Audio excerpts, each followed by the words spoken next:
6G wireless technology एक ऐसा विषय है जो आजकल हर किसी की जुबान पर है। जब हम 5G की बात करते हैं तो हमें याद रखना चाहिए कि 6G इसके अगले चरण का प्रतिनिधित्व करता है। यह केवल तेज इंटरनेट स्पीड नहीं बल्कि एक पूरी नई दुनिया का दरवाजा खोलता है। 6G तकनीक की स्पीड 1 टेराबिट प्रति सेकंड तक पहुंचने की उम्मीद है। सोचिए, इतनी तेज स्पीड का क्या मतलब होगा। आप एक पूरी फिल्म कुछ सेकंड में डाउनलोड कर सकेंगे। यह तकनीक न केवल मोबाइल डिवाइस के लिए बल्कि ऑटोमेटेड कारों, स्मार्ट सिटीज और इंटरनेट ऑफ थिंग्स के लिए भी गेम चेंजर साबित होगी। अब बात करते हैं लेटेंसी की। 6G में लेटेंसी 1 मिलीसेकंड से भी कम होने की संभावना है। इसका मतलब है कि आपके और आपके डिवाइस के बीच की बातचीत इतनी तेज होगी कि आपको लगेगा जैसे सब कुछ एकदम रियल टाइम में हो रहा है। यह वर्चुअल रियलिटी और ऑगमेंटेड रियलिटी के अनुभव को पूरी तरह से बदल देगा। इसके अलावा 6G तकनीक में आर्टिफिशियल इंटेलिजेंस का भी बड़ा योगदान होगा। एआई का उपयोग करके हम नेटवर्क को और अधिक स्मार्ट बना सकेंगे।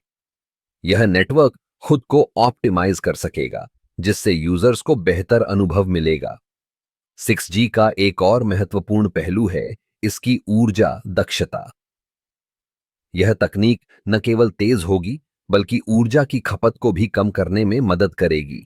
इससे न केवल हमारे बिल कम होंगे बल्कि पर्यावरण पर भी सकारात्मक प्रभाव पड़ेगा। सुरक्षा के मामले में भी 6G में कई नई विशेषताएं होंगी। डेटा सुरक्षा और प्राइवेसी को ध्यान में रखते हुए यह तकनीक अधिक सुरक्षित होगी। इससे यूजर्स को अपने डेटा की सुरक्षा की चिंता कम होगी। तो जब हम 6G की बात करते हैं तो यह केवल एक नई तकनीक नहीं है, यह हमारे जीवन के हर पहलू को प्रभावित करने वाली एक क्रांति है। शिक्षा, स्वास्थ्य, परिवहन और मनोरंजन सभी क्षेत्रों में 6G का प्रभाव देखने को मिलेगा। आखिरकार 6G केवल एक तकनीकी उन्नति नहीं है बल्कि यह हमारे भविष्य की दिशा को भी निर्धारित करेगा। यह हमें एक नई डिजिटल दुनिया में ले जाएगा जहां कनेक्टिविटी की कोई सीमा नहीं होगी। 6G के साथ हम एक नई यात्रा की शुरुआत कर रहे हैं जो हमें और भी अधिक जुड़े हुए, स्मार्ट और सुरक्षित बनाएगी।